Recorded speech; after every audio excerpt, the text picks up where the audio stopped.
See, if you're being a perfectionist and you're trying to have a difficult conversation, your mind is telling you, hey, there's a certain way this needs to go. There are certain things I should be saying. There are certain things they should be saying.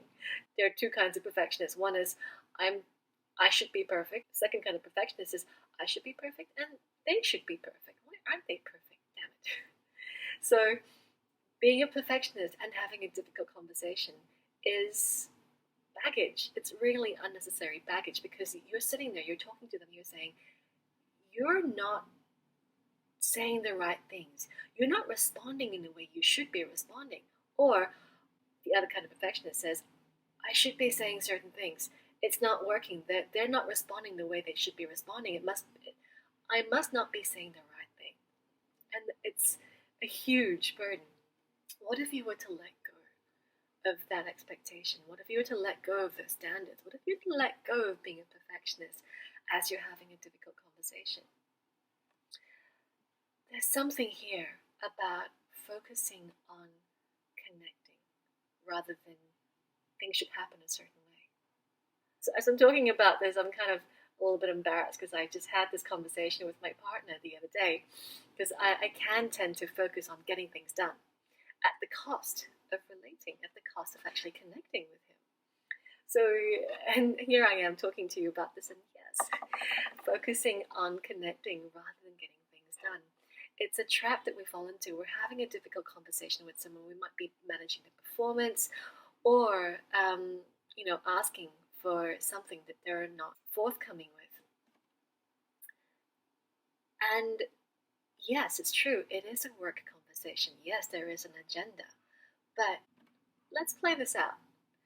In this scenario, you're talking to that person and you're having that dialogue in your head. This is my agenda. They're not coming to the party. In this other conversation, you still have that agenda, but you're actually connecting with them. You're not buying into their story necessarily, but you're hearing it. You're understanding what their story is. You're practicing active listening. And you're actually connecting. So they feel like you're connecting to them. And you're actually feeling like you're more connected to yourself as well. If I can connect with myself, if I know what my truth is, if I'm being authentic in that, I can hear them better. They feel that difference. It's not a conscious thing. They will feel that difference. And once you have that connection, once you have that relationship, once you have that rapport, it becomes a lot easier to talk about what needs to be done.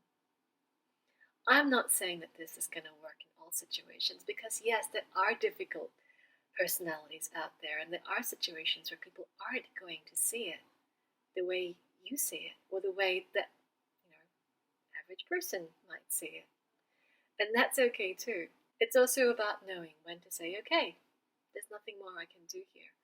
But if you've come from this place, you know that you've done your best. You know that you've connected or, given your best attempt at connecting. From this place, it's just like a battle of minds, a battle of wills. And you'll be wondering, particularly if you're a perfectionist, I should have done this, or I should have done that, or why haven't they done this, or why haven't done that? It's a lot more of a mental trip. You're pushing to an end point. Whereas here, you've connected at least to yourself, if not also to them. And that is what makes a really big difference in the quality of your experience of that difficult conversation. I didn't promise to tell you how to resolve that difficulty, but I am suggesting that this is a pathway to having an easier time of those difficult conversations. If you have any questions, please let me know. Write me a comment because I'd love to answer them for you. I'm Nikki Michelle Sue from the Happiness Button. Take care, Nami.